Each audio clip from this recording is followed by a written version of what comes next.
जय हिंद जोहार दोस्तों, आपके अपने YouTube channel study for goals में आपका स्वागत है। मैं विकास मंडल। दोस्तों, आज की क्लास में हम लोग पढ़ेंगे झारखंड का इतिहास। दोस्तों, मैं आपको बता दूं कि जो लोग नए हैं वो हमारे चैनल को सब्सक्राइब कर लें और बेल आइकन को दबा लें ताकि सबसे पहले जो भी वीडियो आए आपके पास तुरंत पहुंच जाए। दोस्तों, आज हम लोग देखेंगे झारखंड का इतिहास के बारे में। हम लोग पढ़ेंगे आज इसका इंट्रोडक्शन क्लास है, यानी कि इसमें मैं आपको कुछ ज़्यादा पढ़ाऊंगा नहीं, लेकिन कैसे पढ़ना है झारखंड का इतिहास और आपको कैसे याद रखना है इस संबंध में मैं आपको आज इसकी जानकारी दूंगा। ठीक है, तो सबसे पहले मैं बता दूं दोस्तों कि जो लोग नए हैं जिन्होंने झारखंड अभी तक नहीं पढ़ा है उनके लिए मैं बता दूं कि झारखंड का इतिहास जो है पढ़ने से पहले आपको झारखंड का ज्योग्राफी जानना बहुत ज़रूरी है। इसलिए ज़रूरी है क्योंकि आप जब झारखंड का मैप देखेंगे तो झारखंड में बहुत सारी ऐसी पहाड़ियाँ हैं जहाँ पे बहुत सारे राजा राज करते थे। ठीक है, अपना राजवंश वहाँ चलाते थे। जैसे आपका हो गया जैसे नागवंशी राजा हो गया, फिर आपका उधर पोरहाट साइड में हो गया, सिंहभूम साइड में हो गया, सिंह वंश के राजा लोग हो गए, ढालभूम हो गया, फिर आपका हो गया इधर पलामू साइड में चेरो राजा हो गए।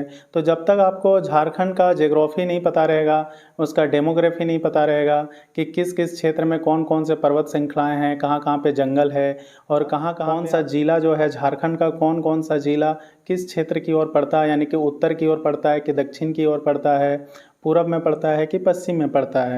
यानी आपको झारखंड का 24 जिला जो है वो आपके दिमाग में होना चाहिए। जब आप तो झारखंड का इतिहास पढ़िएगा तो हम अगर आपको बताएं कि पोरहाट में जो है राजा अर्जुन सिंह वहाँ पे राज करते थे, तो आपके दिमाग में आ जाना चाहिए कि पोरहाट जो है वो सिंहभूम यानी कि पश्चिमी सिंहभूम वाला एरिया के बारे में बात की जा रही है।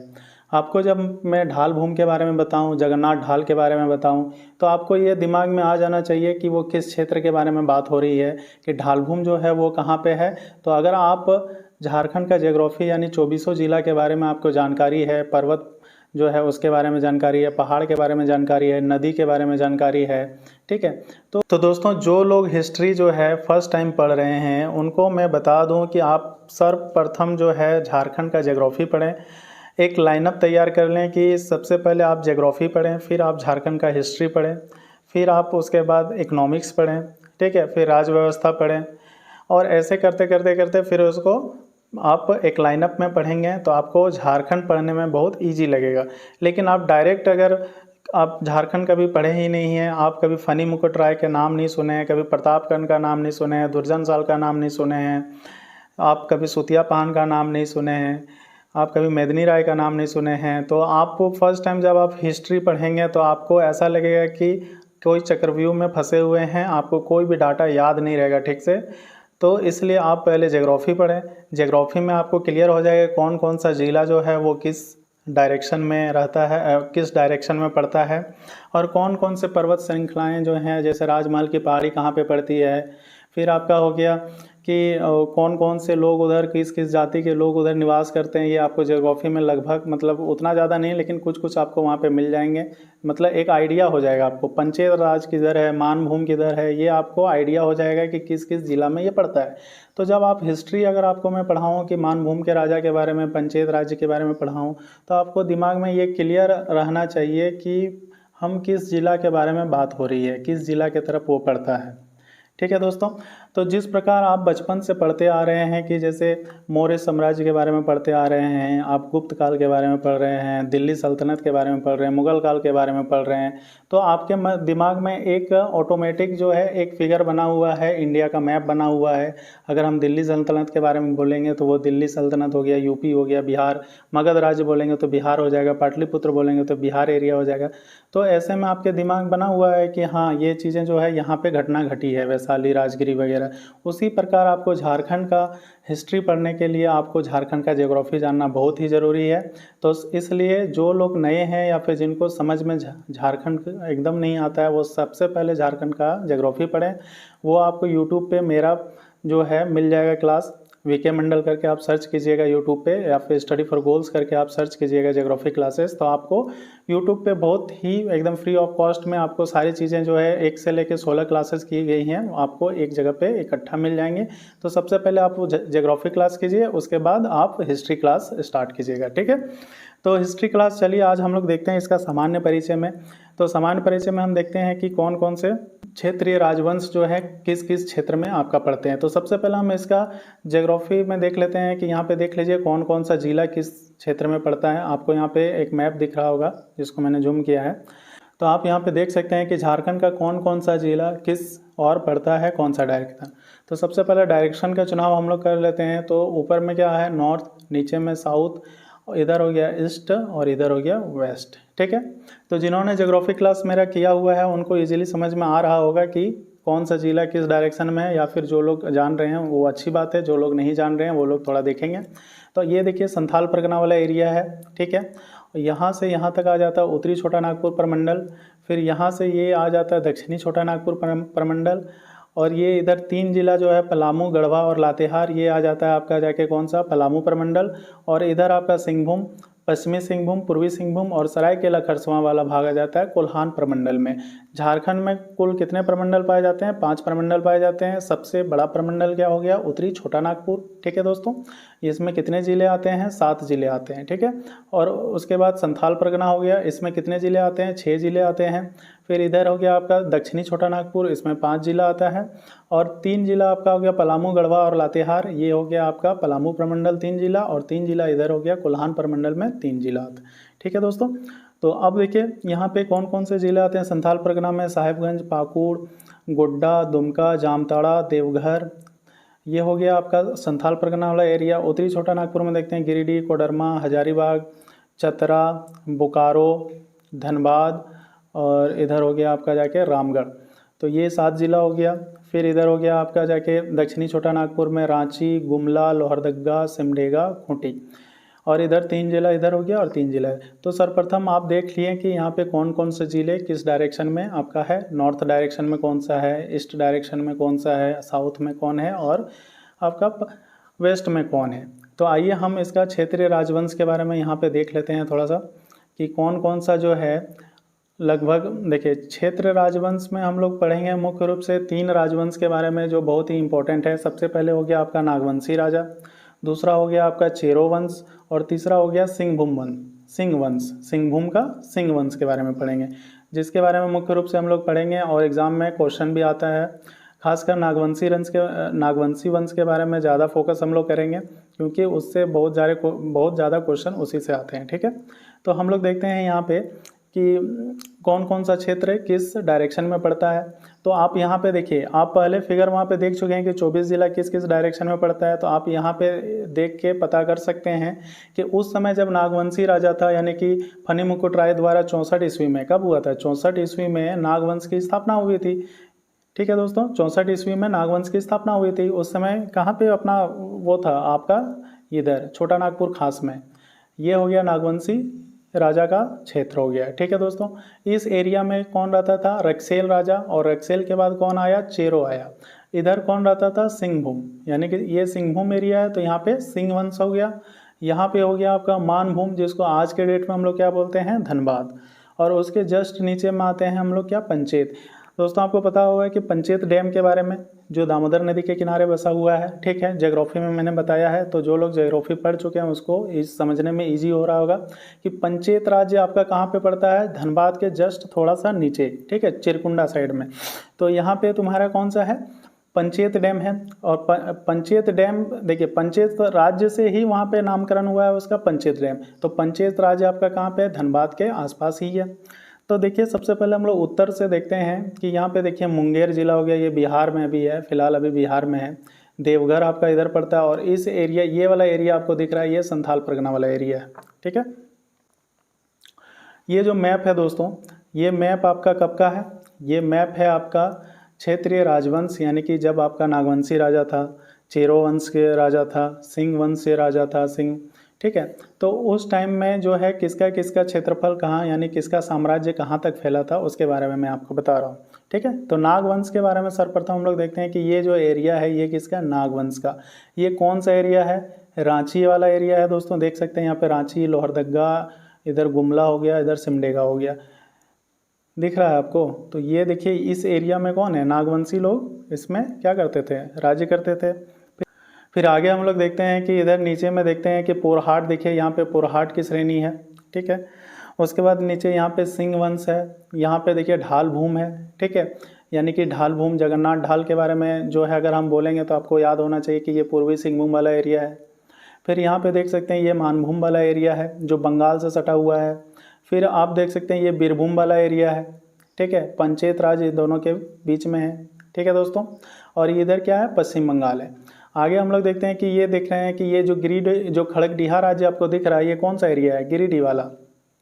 और चौपारण जो आपको दिख रहा है ये आपका एकदम हजारीबाग का बॉर्डर और कोडरमा का बॉर्डर आपको दिख रहा है। ये ऊंचा हुआ भाग जो आपको दिख रहा है ये कोडरमा वाला एरिया है, और इधर कौन सा है, चौपारण है, ठीक है।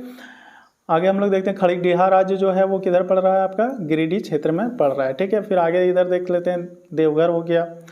फिर इसके इधर आगे हम लोग जब जाएंगे आगे तो यहाँ पे हम लोग देखते हैं कि देवघर के इस और कौन सा एरिया है, संथाल परगना वाला एरिया है।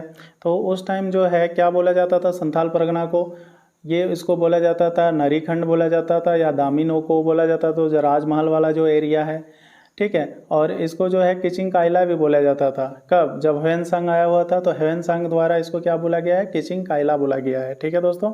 तो ये याद रखेंगे कि इस जो है आपका संथाल परगना वाला एरिया को क्या क्या बोला जाता था, नरीखंड भी बोला जाता था प्राचीन काल में, आपका दामिनी को बोला जाता था। जब अंग्रेज लोग आए थे उस टाइम इनको दामिनी को की संज्ञा दी थी, किसको, राजमहल पहाड़ी क्षेत्र वाला एरिया को।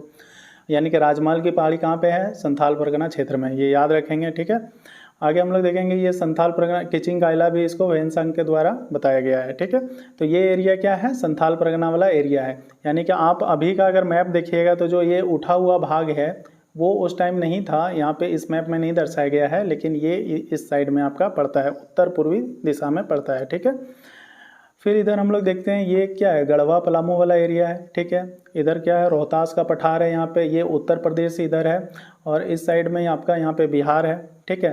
सोन नदी भी आपका किधर से बहती है, इधर से ही बहती है, ठीक है। उसके बाद यहाँ पे हम लोग देखते हैं ये सरगुजा वाला एरिया यानी छत्तीसगढ़ वाला एरिया है, ठीक है। और का क्या पड़ जाता है, उड़ीसा पड़ जाता है, ठीक। और इसको हम लोग बोल सकते हैं कि आप इतिहास जब पढ़ेंगे तो कलिंग देश के बारे में आपको मतलब थोड़ी सी जानकारी मतलब मिलेगी। कपिलेंद्र गजपति जो है वो किस देश के राजा थे, तो कलिंग देश के राजा थे। कलिंग देश किसको बोला जाता है, उड़ीसा को बोला जाता था उस टाइम में, ठीक है। उड़ीसा को क्या बोला जाता था, कलिंग देश उसको बोला जाता था, ठीक है। तो यहाँ तक मैप में आपको जहाँ तक हमको लगता है कि समझ में आ चुका है कि किस किस क्षेत्र को क्या बोला जाता है। देखिए दोस्तों, हम बुक में आप पढ़ लीजिएगा तो आपको जैसे कि मानभूम के बारे में पढ़ लिए कि मानभूम में जो है जैन धर्म जो है, बौद्ध धर्म का वहाँ पे बहुत सारा जो है ये किया गया था। यानी जैन धर्म और बौद्ध धर्म का जो गढ़ बोला जाता है वो किसको बोला जाता है, मानभूम को बोला जाता है। तो मानभूम आप आज के डेट में पता ही नहीं रहेगा कि मानभूम किसको बोलते हैं, तो आप क्या है रट्टा मार लीजिएगा और आने वाला समय में 1 महीना 2 महीना में आप उसको भूल जाइएगा। लेकिन आप अगर मैप के थ्रू अगर पढ़ते हैं कि मानभूम जो है वो आज के डेट में धनबाद को बोलते हैं, तो आपके दिमाग में एक चीज़ आएगा कि हाँ, धनबाद एरिया जो है वो जैन धर्म बौद्ध धर्म का उस टाइम में क्या था, मठ था, और धनबाद को ही मानभूम बोलते हैं। तो ऐसे करके अगर आप याद रखिएगा तो ऐसे क्या होगा कि आपको लॉन्ग टर्म में यानी कि आप 6 महीना 7 महीना 10 महीना 1 साल तक भी आपको ये चीज़ें याद रहेंगी, ठीक है दोस्तों। तो चलिए आगे हम लोग देख लेते हैं कि झारखंड का इतिहास में हम लोग को आगे क्या क्या मिलने वाला है। जो क्षेत्रीय राजवंश हैं तो उसमें किस किस राजा के बारे में हम लोग पढ़ेंगे, तो उसके बारे में थोड़ा सा आपको मैं बता दूं कुछ कुछ राजा के बारे में, ताकि जो नेक्स्ट क्लास होगा उसमें अगर मैं किसी राजा के बारे में एलोबरेट करूं, उसको आगे एक्सपेंस करूं कि वो किस किस से युद्ध किया है, तो आपको वहाँ पे समझ में आ जाना चाहिए कि ये चीज़ें ये राजा जो है ये आपका झारखंड से बिलोंग करता है, ठीक है, और किस राजवंश से बिलोंग करता है ये आपको होना चाहिए। जैसे अगर हम प्रताप राय बोल दें तो आपको ये समझ में आ जाना चाहिए कि वो नागवंश का राजा है, ठीक है। यदि हम बोल दें कि काशीराम सिंह तो आपको समझ में आ जाना चाहिए कि वो सिंह वंश का राजा है, ठीक है। तो चलिए आइए दोस्तों हम लोग यहाँ पे देखते हैं झारखंड के क्षेत्रीय राजवंश, राज्य एवं उससे संबंधित शासक और राजा, ठीक है। तो हम लोग देखेंगे सबसे पहले कि यहाँ पे मुंडा राज हुआ था। मुंडा राज में आपका क्या, रीता मुंडा के बारे में हम लोग पढ़ेंगे और सुतिया पान के बारे में पढ़ेंगे, ठीक है दोस्तों। देखिए यहाँ पे सिर्फ मैं राजा के बारे में थोड़ा थोड़ा सा आपको बता दूंगा। आगे हम लोग पढ़ेंगे कि कैसे मुंडा राज के बाद फिर नागवंशी राज हुआ आपका इधर छोटा नागपुर खास में, चेरो वंश में कैसे रक्सल को अपदस्थ करके आपका चेरो वंश का वहाँ पे स्थापना हुआ। इधर हम लोग देखेंगे ढाल भूमि क्षेत्र में जगन्नाथ ढाल के बाद जो है अंग्रेज का प्रवेश सर्वप्रथम किधर से हुआ था, सिंहभूम क्षेत्र से ही हुआ था। तो कैसे वहाँ से प्रवेश किया था आपका अंग्रेज लोग। फिर हम लोग देखेंगे कि अंग्रेज़ लोग ढालभूम होते हुए कैसे सिंहभूम पहुँचे और सिंहभूम में कैसे वहाँ पे जो है वहाँ के जो राजा थे उन लोगों के द्वारा वहाँ पे क्या क्या प्रक्रिया अपनाया गया या फिर अंग्रेज़ के अगेंस्ट क्या क्या विद्रोह हुआ, ये सब चीज़ हम लोग, और जनजातीय विद्रोह, ये सब भी हम लोग आगे पढ़ने वाले हैं। तो चलिए एक एक करके हम लोग यहाँ पे देखते हैं राजा के बारे में। तो आज इंट्रोडक्शन क्लास में हम लोग राजा के बारे में ही थोड़ा सा देखेंगे, तो आपको नेक्स्ट क्लास में आपको अच्छे से समझ में आ जाएगी।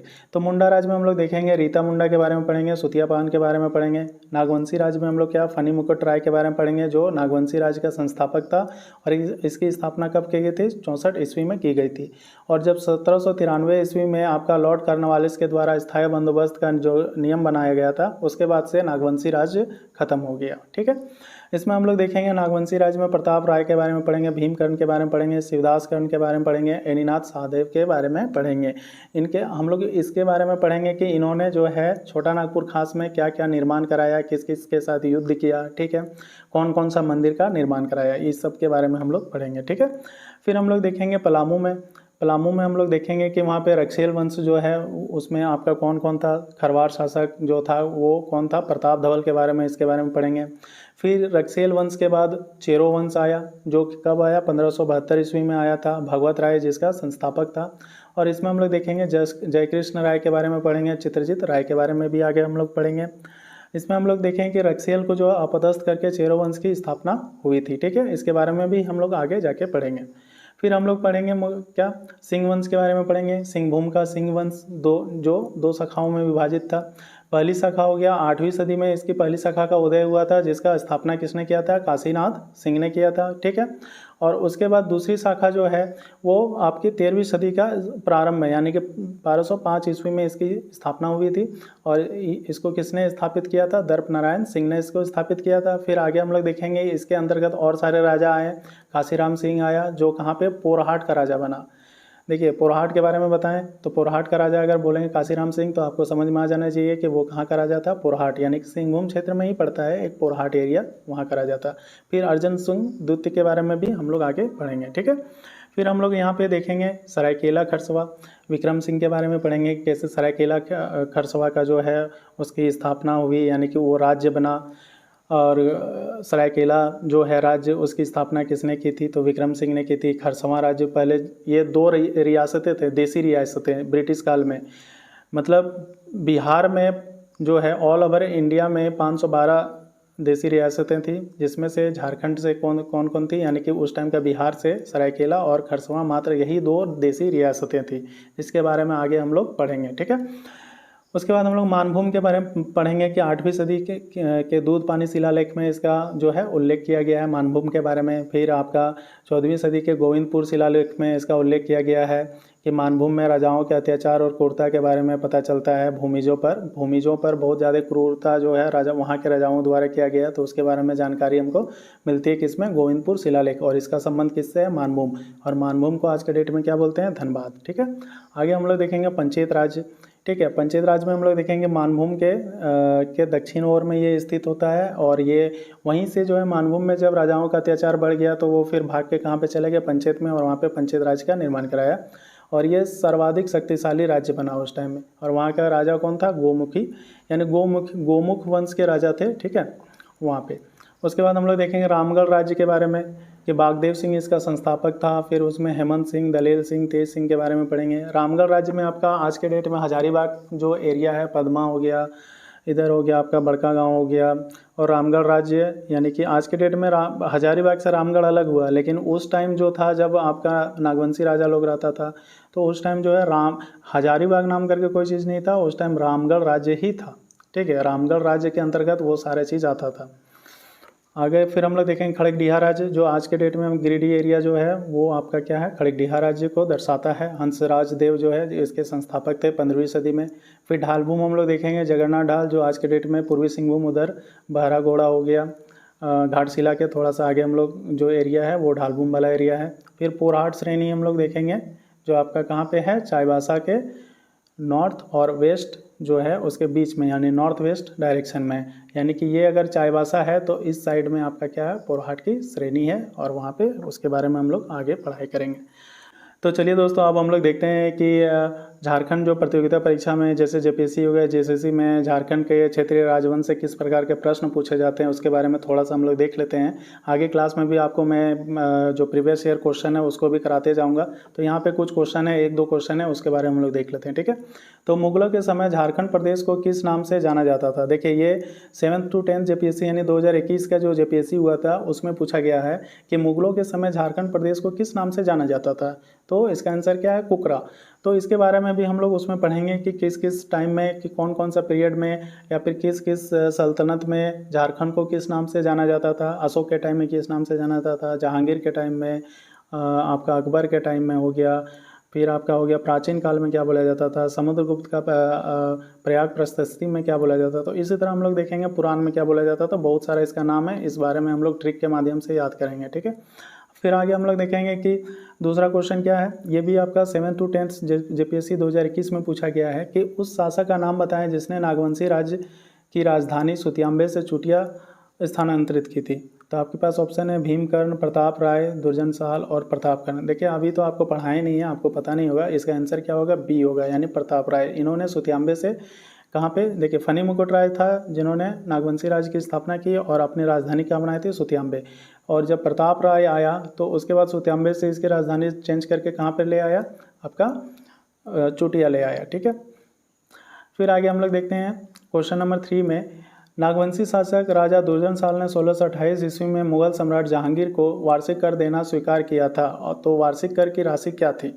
तो 7,000 रुपये थी, 6,000 थी, 9,000 थी और 5,000। तो क्या थी? 6,000 रुपये उसको वार्षिक मालगुजारी यानी कि उसको टैक्स के तौर पे दिया जाता था, ताकि वो उसके ऊपर आक्रमण ना करे और वहाँ के लोगों को परेशान ना करे, ठीक है।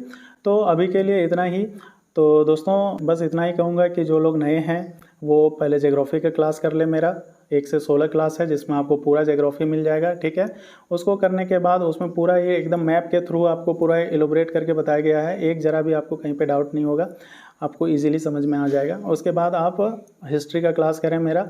और ये जो क्लास है ये आप प्रत्येक संडे को आपको मतलब कि एक एक क्लास हो जाएगा, क्योंकि उतना टाइम हम लोग के पास रहता नहीं है कि इसको फिर नोट्स बनाया जाए, फिर उसको रिकॉर्ड किया जाए या फिर एडिट किया जाए, तो इतना समय नहीं मिल पाता है। फिर भी कोशिश करूंगा कि सप्ताह में 2 क्लास ज़रूर ले लूँ मैं।